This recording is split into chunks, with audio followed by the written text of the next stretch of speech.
Are you a busy parent? Do you feel like you're being pulled in multiple directions all at once? Are you exhausted and overwhelmed? Meet my mom. Her name is Santi Tanikella. She's a pediatrician, expert in mind-body medicine, and a life coach. She can help you break free from guilt and overwhelm so that you can enjoy the life that you've worked so hard to create. She can also teach you how to support your family in a more holistic way. Hello, everyone, and welcome to another episode of the I Am Well MD podcast. Today, I'd like to introduce you to J. Moon Fields, who is a leading educator, coach, and author. Nearly 1 million people have taken her courses featured on LinkedIn Learning, and her book, Teaching People, Not Poses, is used by yoga teacher training programs globally.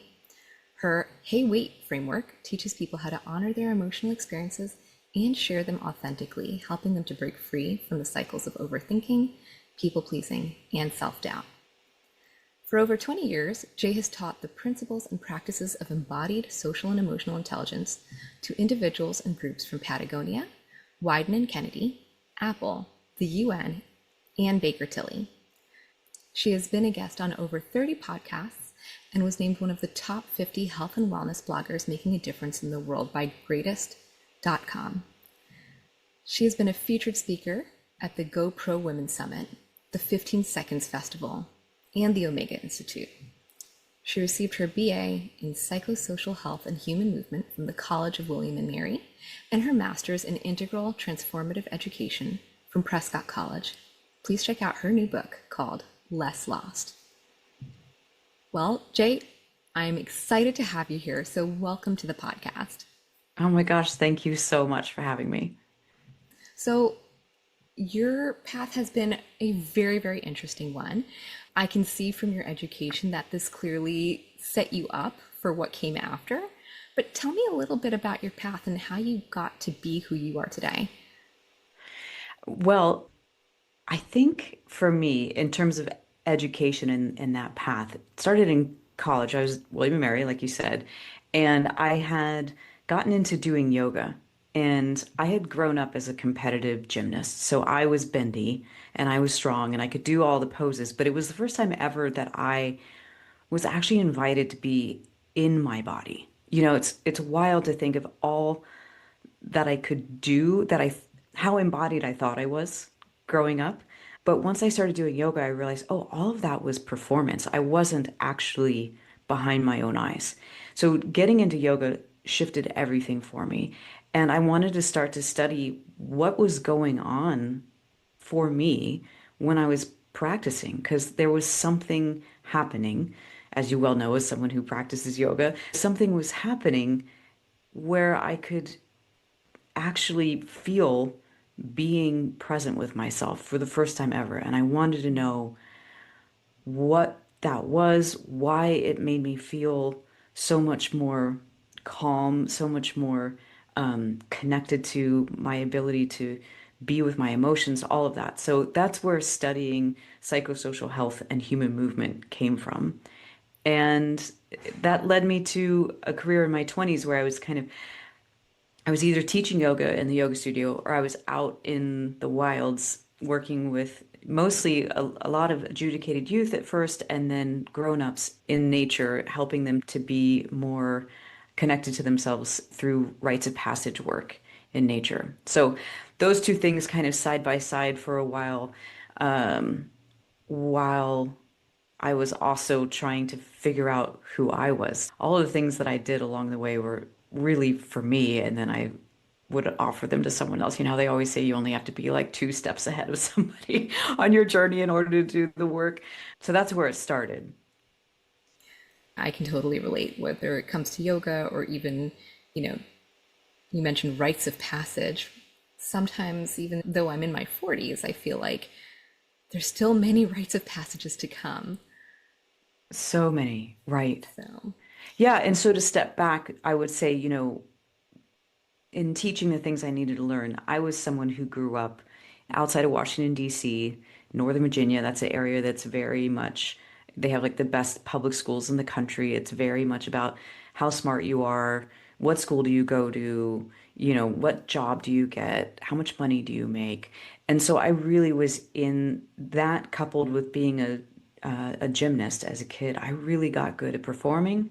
I really got good at perfectionism. I really got good at people pleasing, which are all things that the people I work with now struggle with. So much of my work as an individual and then translating into what I do with other people has been learning how to overcome conditioning, especially because those of us who are smart and good girls or good boys, we're going to naturally do really well the things we're trained to do. So if you're trained to be a people pleaser or you're trained to be perfectionist, you're going to be good at it because you're dedicated and a good learner. And I've found that first being able to understand what were the things that I got conditioned to be and do that I can't see that are causing me to not have a good experience of myself in my day-to-day life. So you said not having a good experience of myself. Tell me more about what that means. Well, to me, that's the thing that happens when you've done all the stuff to have the shiny life, the successful life, the good on paper life. But in your day-to-day world, you don't like how your insides don't feel like they match your outsides, where it feels like, inside you might be just overwhelmed with anxiety, boredom, or fear, but that is not what you show, right? You're showing the thing that people want to see. You're being the person that people need you to be in order to stay connected to them or in order to stay employed or whatever that is. But you don't have a good experience of yourself because you know that it doesn't feel good how you're being. Like, I had a new client to me the other day say in our first session, she said, I want to be kinder to myself and I will do everything I need to do to be that. I just literally don't know how. That it's that thing of like, all that inner stuff going on in your mind, all the ways that you try to position yourself to be liked, to be respected, and how it doesn't sit well in your gut, but you don't know how to get out of it. Like intellectually, people know, well, I should be setting boundaries, or intellectually, people understand, you know, um, I have to be authentic, or whatever, all these buzzwords that we use, all these things that if you've been around the planet for a couple decades, you know these things. It doesn't mean you know how to do them, though. That's amazing that you've brought all that together so quickly. So, this mismatch between how you feel on the inside and the outer world, that's something that so many of us, I would say the vast majority of us, do on a daily basis Yeah, and don't even recognize that there's a different way. yeah, There is a different reality that exists out there that is achievable.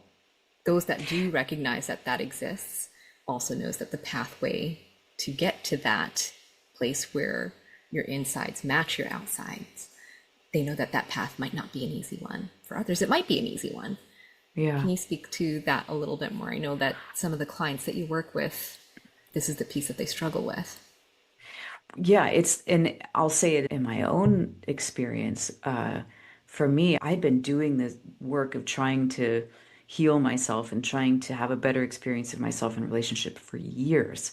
And in my mid 30s, I was still doing, like, it was almost like the more I knew intellectually, the worse I did relationally.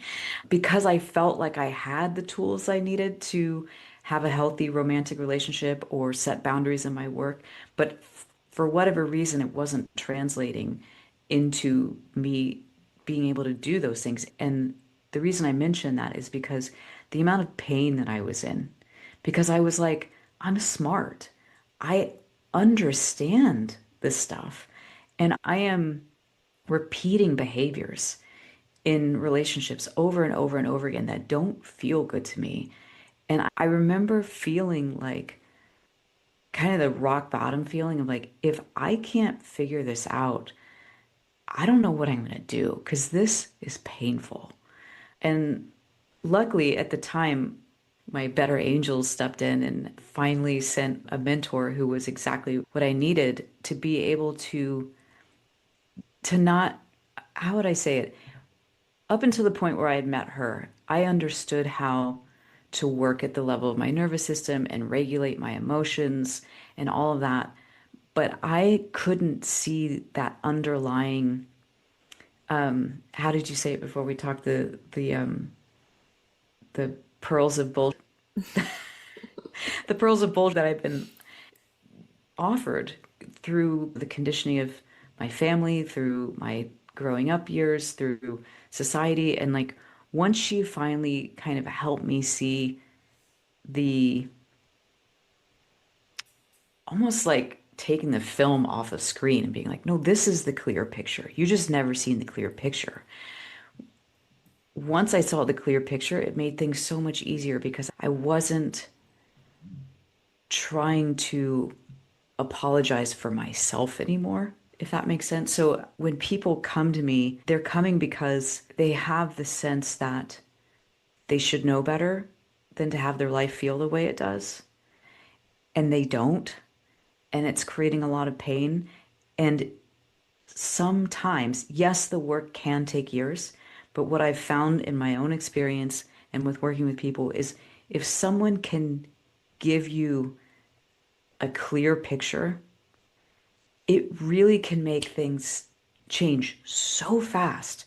Because it's like you just, all of a sudden, you see there's a whole new room in your house that you didn't know existed, right? Like it's just, there's a whole new reality there. Like, oh, that actually really does change everything.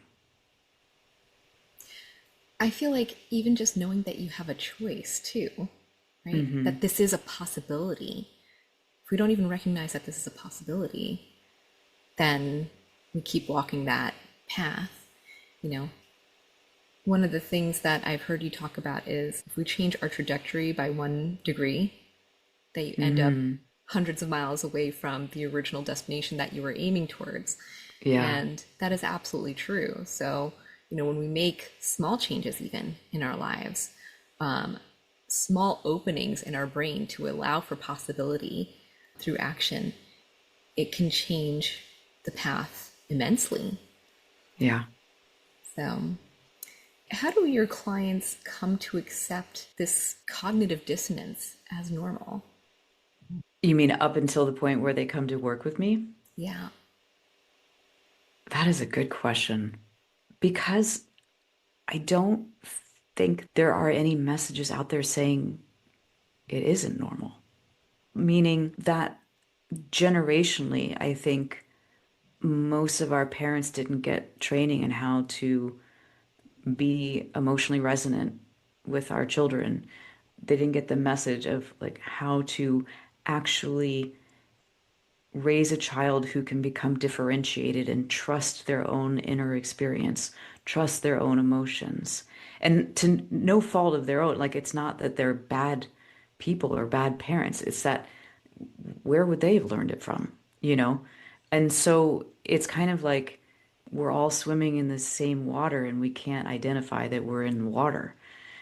So when a person starts to realize that perhaps this dissonance, this feeling bad on the inside but looking good on the outside, once they realize that that's not particularly normal, how can a person begin to reclaim their sense of worth in relationships, especially when they've been conditioned to believe that they're supposed to care for everybody else above themselves? I feel like in order to best answer that, let me get kind of practical, or I'll go back to a tool that I use with people. And this is where hey, wait actually came from, those two words, hey, wait. Because hey, wait is a way to not just understand that you want to shift your self-worth, but to actually have something to say in difficult moments that is easy to remember, that pivots the conversation, that pivots the situation as a way to say, like, hey, wait, I need to be considered here too, which is the underlying root place that self-worth exhibits itself in a relationship is when you believe that you get to matter as well, right? As opposed to, well, I'm with you now, so that means everything has to be about you being okay, you being happy, you being, you know. So this is one of those teachings that kind of peeled the film off the screen for me. So I learned this from my mentor, Dr. Nancy Dreyfus. And I think she even shared this with me in an introductory call. We weren't even working together yet. And I remember thinking, good Lord, this woman helped me in 20 minutes for free more than anyone ever has. So here's the scenario. Imagine, for the person listening, imagine that there is a little girl in the room and she's playing with her blocks. And she's sitting on the floor and she's totally ensconced and playing with her blocks. And mommy A walks into her room and kind of grabs her by the wrist and says, we have to go take your grandma to a doctor's appointment right now. And the little girl goes, but I don't want to go. And the mom goes, well, tough. We've got to go right now or we're going to be late. Okay, so there's scene A. Scene B, same little girl playing on the ground, same blocks. She's totally into it. Mommy B now comes into the room. And Mommy B goes, "Oh my gosh, look at what you've created here. This little world with your blocks. That's incredible. What's that over there?" And the little girl tells her, "Oh, that's where, my horsies live." And Mommy B goes, "I hate to do this, but we have to go. We have to take your grandma to the doctor's right now." And the little girl goes, "But I don't want to go." And Mommy B goes, "Of course you don't. Why would you? This is so much better than having to get in the car and drive grandma to the doctor's appointment. But we do have to go. But when we get back, we'll come back to this, and I would love to see more about what you're doing." So at this point, if I'm sharing this with a client, I would say, what's the difference between mommy A and mommy B? Do you want to answer that as my stand-in client? Oh, absolutely. So, with mommy A, it sounds like they were very much in their own world, centered on what they had to do, and Yeah. also centered on grandma, where that was the task at hand was they had to take grandma to get medical care. Yeah. Whereas mommy B recognizes that there's her world, and then there's also the world of her child, and she validates the world that her child is currently Exactly. living in. And in so doing, I feel like if I were that kid, I would have felt seen, Yes. which makes a huge difference in how we relate to one another. Like, I know in the instances in my childhood when I felt seen is when I thrived the most, even during situations that weren't the best. Right, So, right. Well, you absolutely nailed it because I would say that a lot of people, when I first ask them that question, then this is the like, they don't even recognize the conditioning that they've had themselves. Like they've so normalized it that a lot of my clients will say, well, mommy A was more efficient, which is true. She got her out the door. And for parents who are busy and, you know, just things need to flow or else their day is already so stacked and so overwhelming. They just need the kid to be acquiescent. Just go with me. So people will say mommy A was more efficient and mommy B was more kind. Again, not untrue, but what you said is the real kicker. Mommy A was all about her own world and didn't see the little girl at all. Mommy B could see, showed her, like, I see you and I care about what's happening for you. And this is also true. It's also true that in my world, it's important that we go pick up grandma. Both of those things get to be true. And so, what happens to a little girl or a little boy, child who gets seen that way, they start to actually believe that they matter too. If you're getting if mommy A is coming into the room and taking you by the wrist and basically saying, we got to go right now, you're getting the message that you're just an extension, like literally, if you imagine the hand on the wrist, you're getting the message that you're literally an extension of whatever mommy A's world is. And your only course of action in that scenario is to either comply, go along, be the good girl, or defy, throw a fit, fight for your reality. So, those of us who were raised by well meaning mommy A's grow up to believe that our only option for having a reality is to meld with the people around us, is to enter their reality, and then to hope that one day they're going to see us and enter ours. But they don't. I mean, why would they? They've got connection and we're in their world. Or we feel like we have to fight. That's the adult who in a relationship, whether it's professional or personal, will say yes and say yes and say yes and go along and go along and go along. And then all of a sudden they're like, boom, and they get pissed and they drop a huge boundary. And the other person is like, where did that come from?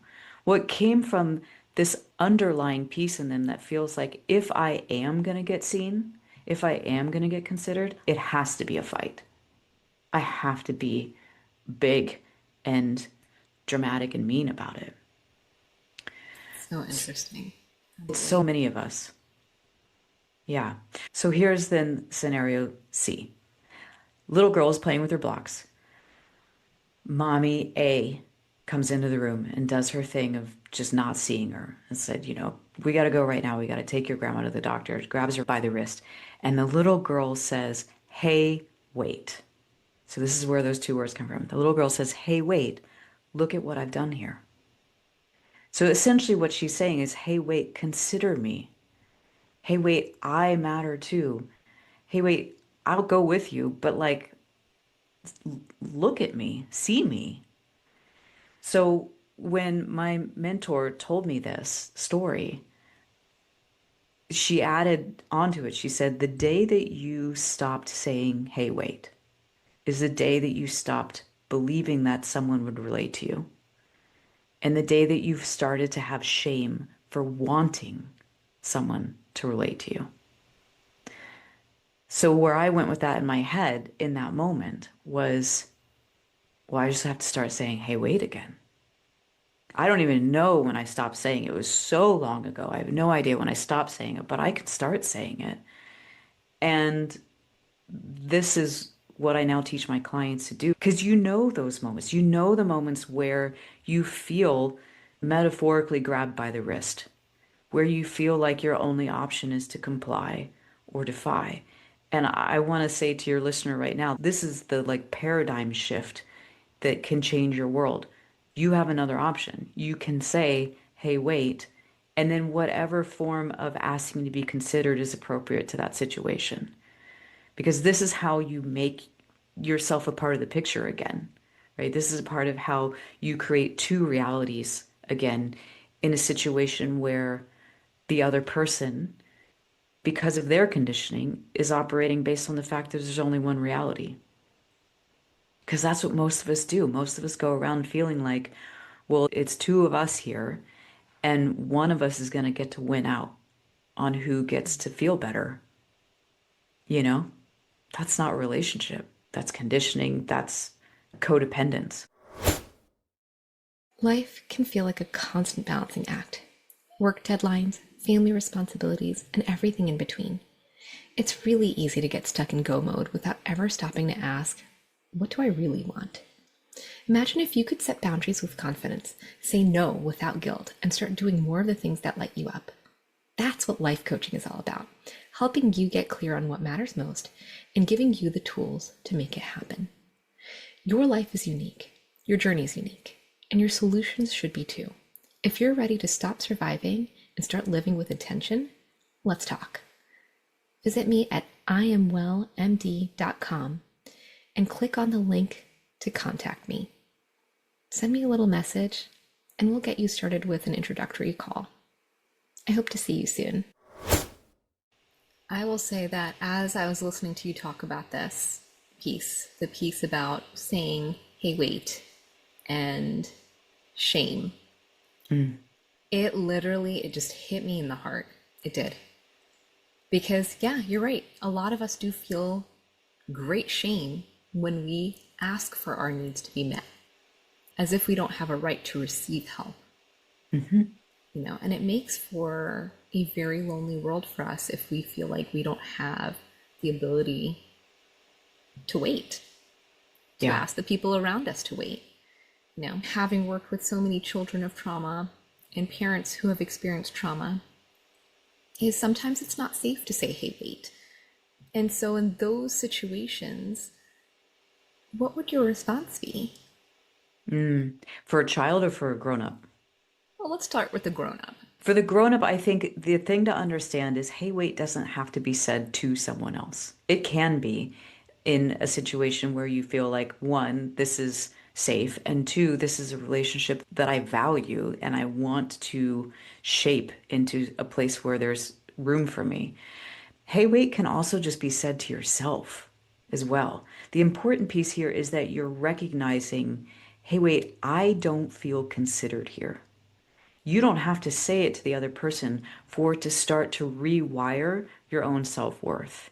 Because the problem, the challenge is that when you are still in the behavior, consciously or not, of having shame for wanting to be considered, for wanting to be related to, if you can't name it for yourself, you're going to stay in the shame space. So, like, if you can say to yourself, hey, wait, I don't like how that feels, that's a way of you bucking your internal system that says, well, you don't get to have a preference here.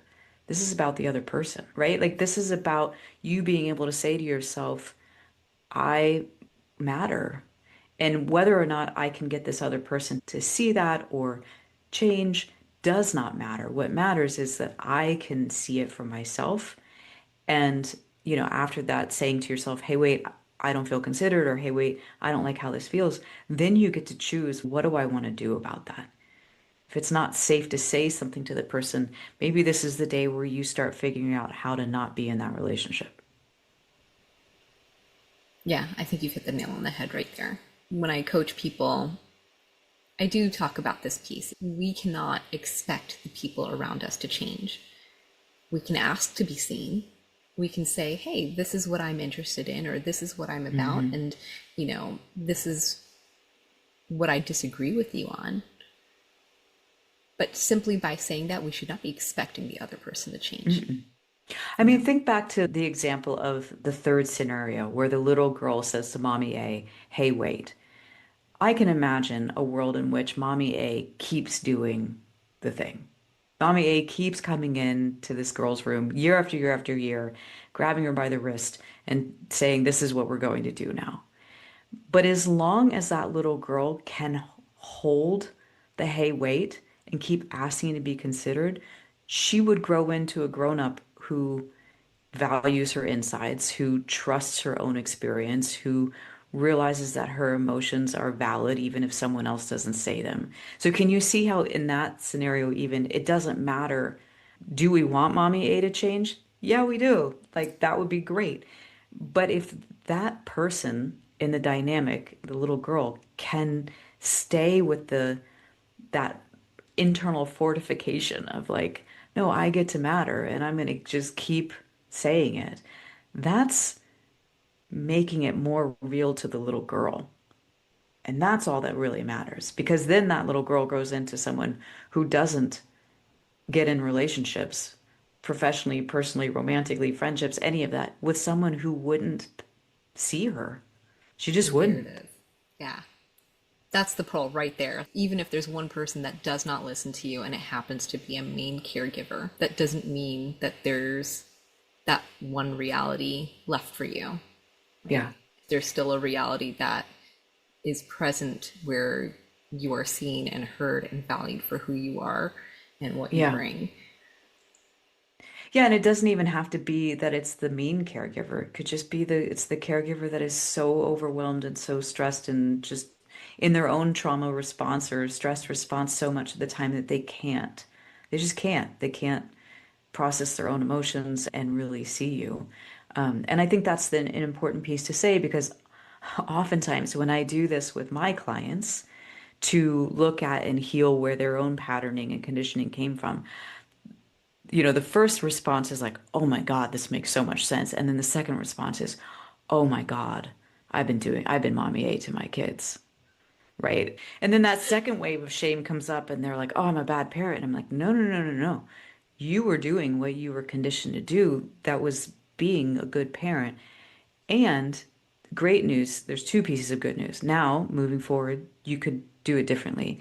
And the second piece of news, if you don't do it differently, because there will be days where you're like, I don't care what you're doing, we gotta go. Or you can always make the repair. You can always go back and say, hey, earlier, I really didn't stop and acknowledge you, and I'm sorry. That must not have felt very good. And that repair means the world. It really does, like, I'm imagining this like picture of cells going back into a healing place. Like it really does make a huge difference. I mean, that's the thing of whether it's a spouse or whether it's a parent or whether it's a friend who would come to you and say, "Hey, hey, wait, I don't like how I treated you the other day. I'd like to acknowledge that and apologize." I mean, you can feel it in your own system how it just goes, it matters. Oh, absolutely. I've noticed in my relationships with my kids, there are times where I am mommy A and I have to check myself, or I'm having the mommy A mental rhetoric. Sure. We have Yeah. to go. This is it. We're done. Your playroom's a mess. I'm just going to throw everything out, blah, blah, blah. Yeah. Whatever it is. I have that mommy A rhetoric, which is very like me in my own mind. And then there are times where I'm mommy B. And then there are times where that third scenario comes up where my child will remind me and stop me Nice. and they'll say, hey, mom, this will only take a minute. They know what I'm going to say. Oh, Oh, funny. they know But that that I'm going to means say they something like feel I'm a rush. safe. That's a good sign. It means they feel safe to ask. Yeah. Yeah. When they do say, hey, wait, this is only going to take a minute, I start to feel bad because I'm just like, oh, they guessed that I was going to be mommy A in this moment. They knew it was coming. Yeah. So they checked me, and I am grateful for that. I am grateful for that safe relationship because I work Yeah. really hard on that relationship every day.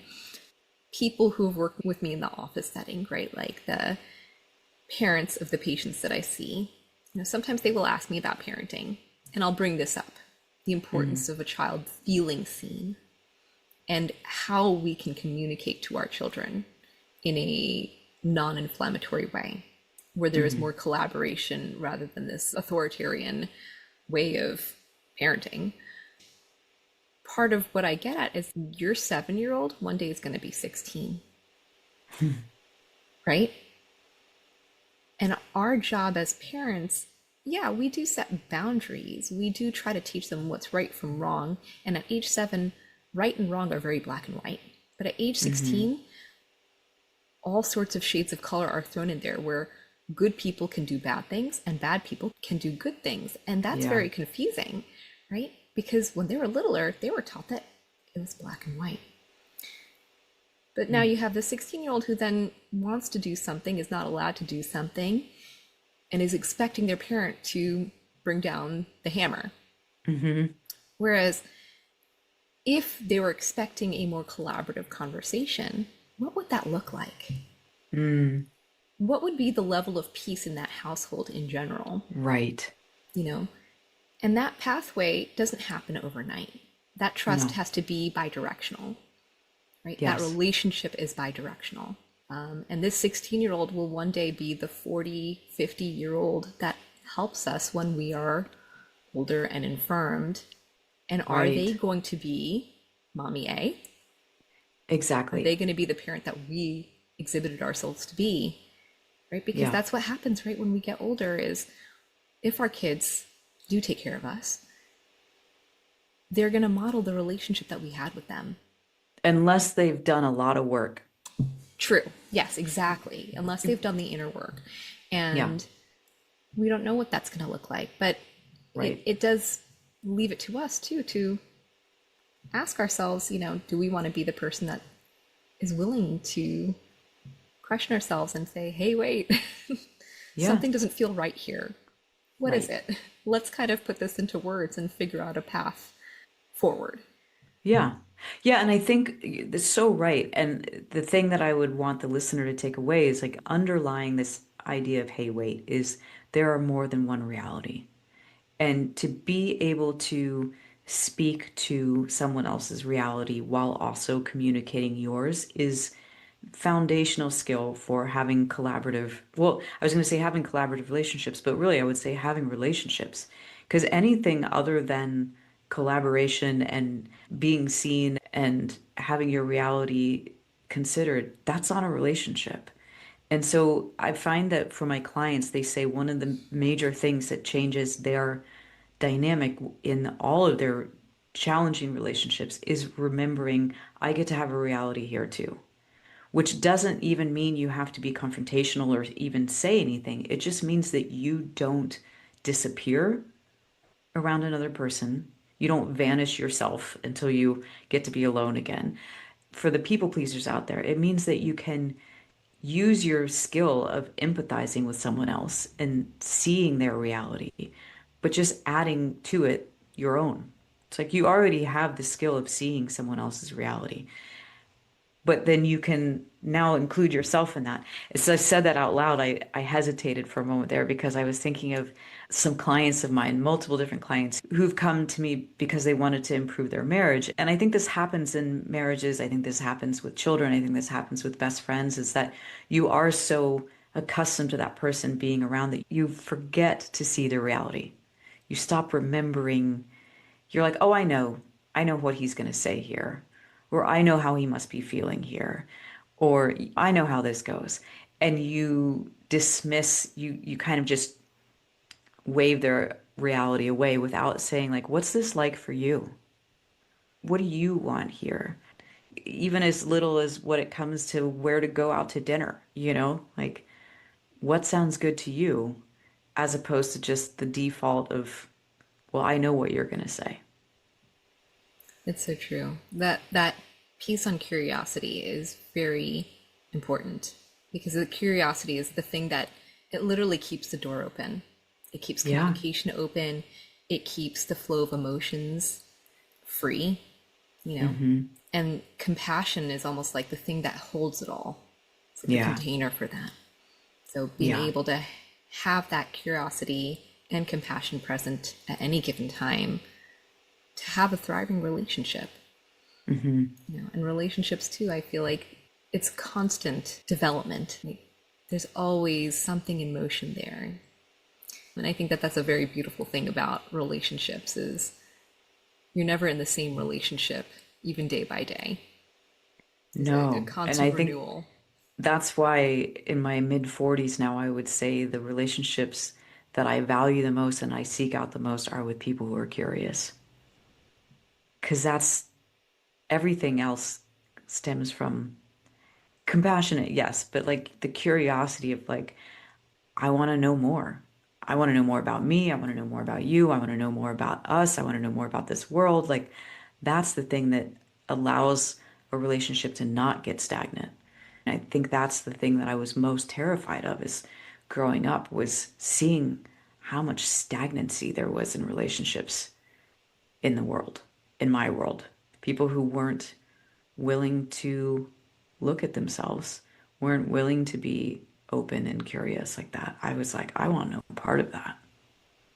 It's part of why I do what I do. That's personally, that's an area of no alignment, right? Like, I'm going to segue here. One of the things that you talked about was this misalignment between how we feel on the inside and how we feel on the outside.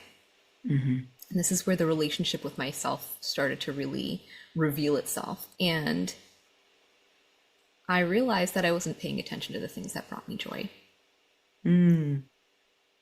So I bring this up simply because, when we are in such deep misalignment and we think that it's normal to feel bad, it's normal to always have anxiety, we are dismissing ourselves. We really are. And so there were these very pivotal moments in my life during my medical school training where I felt like really elevated.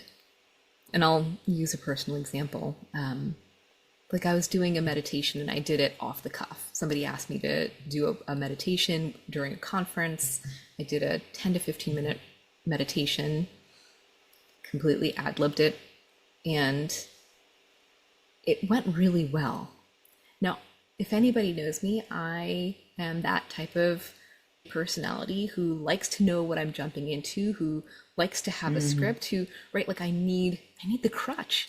And in this moment, I did not need the crutch, and it felt amazing. And And then I recognized that time and time again, the same scenario came up.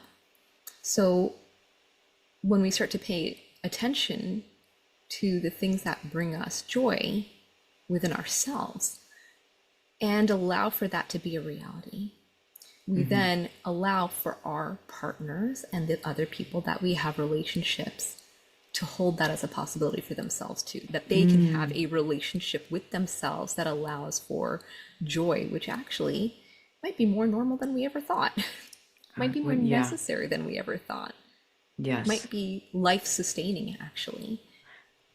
I think so. I think so. And the older I get, the more I'm realizing that's a relationship that I want to cultivate. Because I think it is one of those, again, back to the conditioning that we get.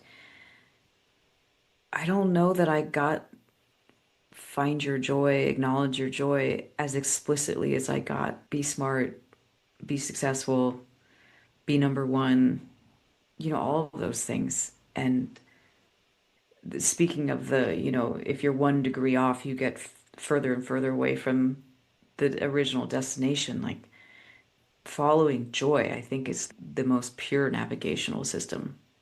It's not easy necessarily, but the older I get, the more I'm like, yeah, that's the answer for all of us. Agree. And I think there's this aspect where I can imagine somebody asking, well, if my kid followed their joy, they'd be gaming all day long. Sure. While that might be true, what I mean by that is sometimes people will game for pure enjoyment, but it's being able to have the joy of kind of recognizing where we want the future to take us and then Hmm. building the blocks to get there. But that path might be an uphill climb, Hmm. right? So it doesn't mean that it's going to feel joyous the whole way there, Mm-mm. right? We may pivot, we may change things around so that we meet our goal in the way we need to for that phase of life that we're in. But it's the journey itself, right? Where you have to insert the joy. Well, it makes me think of I had someone on my podcast, Dr. Meyer Holtzman. She's a somatic therapist as well, and she taught me and my listeners joy spotting. And I love the term, and I honestly, quite honestly, genuinely still do it every single day since the day I've talked to her. I do it at night when I get into bed because when I first get into bed, I can definitely be in the mental busyness of like going over my day and like where did I mess up or all the crap that my busy critical mind can do, or I can be stuck in my head about like, okay, so what do I need to do tomorrow and what's the flow and all of that. But so I've trained myself when I first get into bed and turn off the light, I I joy spot. I go back through my day and I look for when were the moments where I actually experienced joy, because it doesn't necessarily, to I think what your point was saying, like it's not that every day of your life should be filled with joy. That's not realistic. But if you can't look back on your day and find a moment where, maybe it was a funny text that your friend sent you. Yesterday, for me, one of mine was the way the light hit a particular tree in my front yard. It was just so gorgeous. It brought me joy. And I laid in bed thinking about that moment and expanding the moment and letting myself really look at the tree in my mind's eye and feel that joy. And if you can't look back in your day and find moments of joy, then that's a good indication that you're in survival mode. It's a good indication that you are living 100% from your conditioning as opposed to anything that's aligned internally with what makes you feel seen and known, even by yourself. So I would encourage people like as a great starting point is like start joy spotting because that'll teach you if you have the doorways for it in your life, which is important, the doorways for joy, but it will also help you see the patterns and create the directional shifts that bring you more into the day-to-day life where that just naturally happens more. Agree, yeah. Because we know it exists, we start to figure out the pattern of what Yes. does bring us joy. Yeah. It helps to give ourselves permission to bring more of it into our lives. Yeah. So If we have a job that perhaps we don't really 100% love, maybe we 50% love it. What are the things about our job that we really like to be able to bring more of that in? Right, it becomes a way to advocate for yourself. You could then, I've never thought of it this way, but you can link your joy spotting to, hey, wait, like, hey, wait, I noticed that I really don't enjoy this aspect of my work. Is there a way that I could elevate this aspect over here that I do enjoy? What could I ask for? What could I implement? It's that thing that you keep saying, which is permission, right? It's not just acknowledgement and awareness. It's also give yourself permission to start making it real. Yeah, it starts with yourself. And then we start creating the circles around ourselves. Fortification. Yeah, yeah. It feels like the somatic or the embodied experience of it. It's like you become more solid. You become more, I don't like the word resilient, so we'll say fortified again. It's like you're fortified with yourself and your own knowing. So, part of the reason I created this podcast was because I wanted to create a pathway for people to heal themselves, heal their children, and heal their children's children. So, we come to a close with today's podcast. Do you have any last words of advice for our listeners? Everything that we talked about is the major theme that I would want to say in that line of healing yourself, healing your children, healing your children's children. This lineage it takes curiosity to what's the conditioning that I didn't even know I got. Compassion to yourself and others to take the action to start changing it. And I would really encourage people to start using hey wait with themselves and with each other. As you talked about healing this lineage, what I imagine is like we need disruptors, we need interruptions. We need the places where we go, wait, the way that this is flowing isn't how I want it to keep flowing. And to me, hey wait is a really gentle but powerful way to interrupt the way things have been going and to see what healing you can interject into your own life and your lineage. So I hope that the people listening use it and find that to be true. I definitely have been using it. I can vouch Cool. for That's that so being cool. true. It really does.